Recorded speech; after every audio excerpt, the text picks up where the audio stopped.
wanita dimanapun Anda berada, salam jumpa kembali bersama saya Anneke, hanya di program Wanita Berpengharapan. Untuk kesekian kalinya saya hadir dan ingin berbagi informasi kepada Anda, baik tentang kesehatan fisik maupun mental. Saya berharap Anda sudah siap mengikuti acara ini sampai akhir, karena di bagian pertama, informasi tentang efek kekurangan garam bagi kesehatan akan saya bagikan untuk Anda. Dan di bagian kedua nanti, Ibu Evi Rahmawati akan berbagi cerita sekaligus pelajaran tentang tujuan Tuhan menciptakan Hawa. Selamat mengikuti.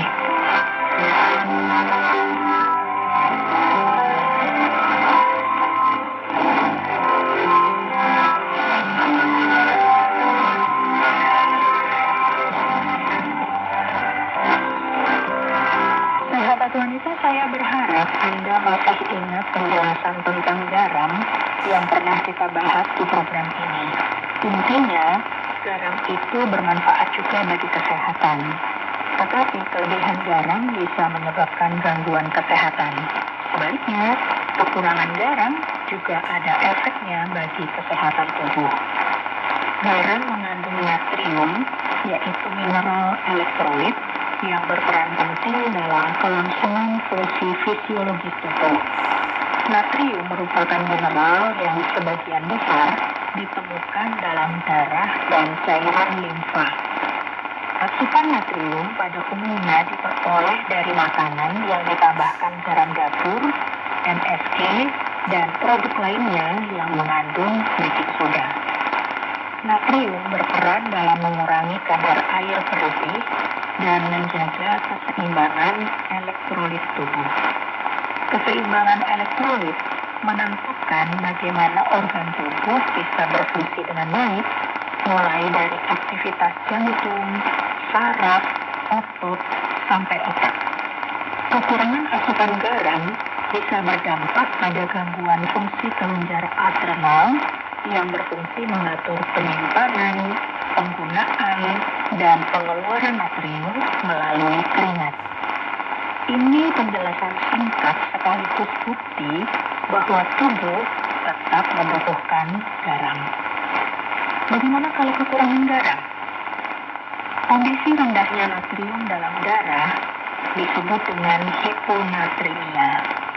Ketika tubuh kekurangan asupan garam, Anda bisa saja tidak merasakan gejala atau gangguan yang berarti awalnya. Dokter bisa mendiagnosa kondisi ini melalui hasil tes darah yang menunjukkan konsentrasi natrium di antara 135 sampai 145 milimol per liter. Dampak yang disebabkan dari kurangnya asupan natrium bisa berkembang secara perlahan. Jadi waspadailah tanda-tanda kelelahan. Kelelahan merupakan kondisi di mana Anda menjadi merasa sangat lesu, lemas, atau tidak bertenaga. Singkatnya, kelelahan merupakan kondisi yang membuat Anda tidak berenergi, berbeda dengan mengantuk. Kelelahan yang diakibatkan kekurangan garam juga bisa berkaitan dengan kurang olahraga atau pola makan yang buruk. Hati-hati juga dengan kejang. Masalah utama hiponatremia adalah terlalu banyak air yang mengencerkan nilai natrium. Akibatnya, air masuk ke dalam sel-sel tubuh dan menimbulkan pembengkakan. Pada kondisi hiponatremia akut, pembengkakan otak juga bisa terjadi.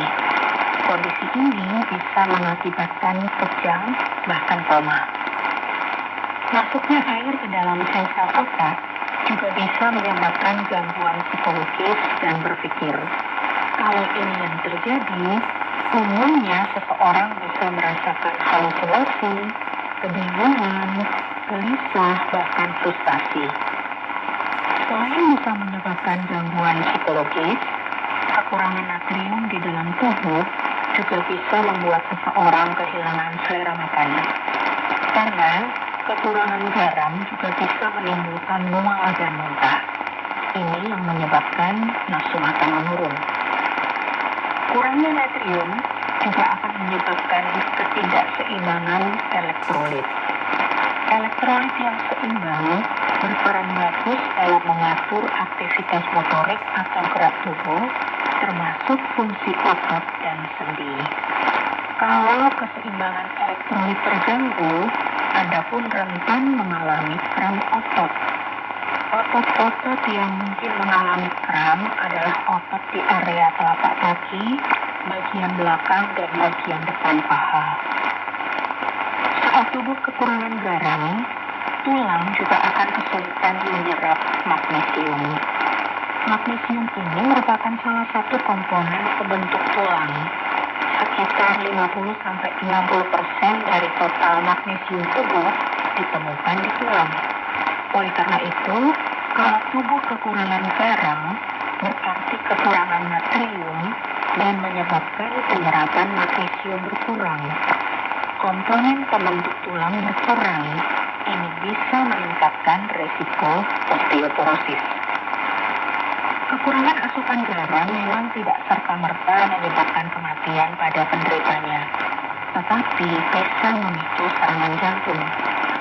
Elektrolit mengatur kontraksi otot jantung yang membantu mengedarkan darah ke seluruh tubuh dan mengalirkan kembali ke jantung. Ketidakseimbangan elektrolit bisa mengganggu sirkulasi darah dan menghambat aliran darah ke jantung, sehingga bisa memunculkan gangguan yang dikenal dengan serangan jantung. Ini menjadi bukti bahwa tubuh tetap membutuhkan garam atau natrium supaya keseimbangan elektrolit terjaga dan kesehatan tubuh tetap baik dan optimal. Nah, pertanyaan pentingnya, berapa batas konsumsi garam per hari? Menurut Kementerian Kesehatan Republik Indonesia, orang dewasa cukup memenuhi asupan natrium sebanyak 2.000 mg per harinya, atau setara dengan 1 sendok teh garam. Ini sudah menjadi asupan garam atau natrium yang cukup bagi kesehatan tubuh. Sekali lagi, orang dewasa cukup memenuhi asupan natrium sebanyak 2.000 mg per harinya, atau setara dengan 1 sendok teh saja.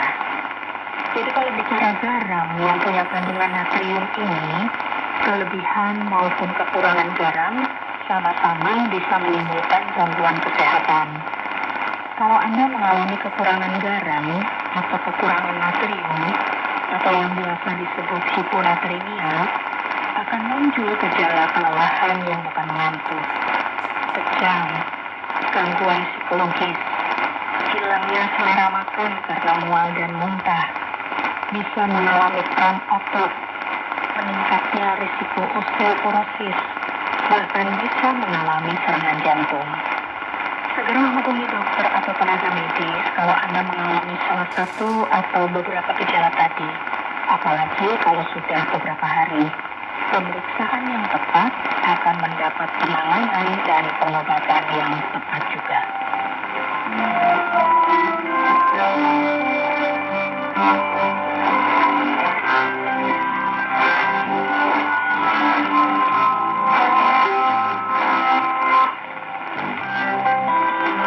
Sahabat wanita, mari bijak mengkonsumsi garam. Sehari cukup 1 sendok teh saja.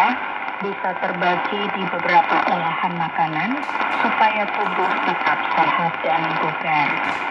Sesaat lagi Ibu Eti Rahmawati akan hadir dan berbagi pembahasan dan pelajaran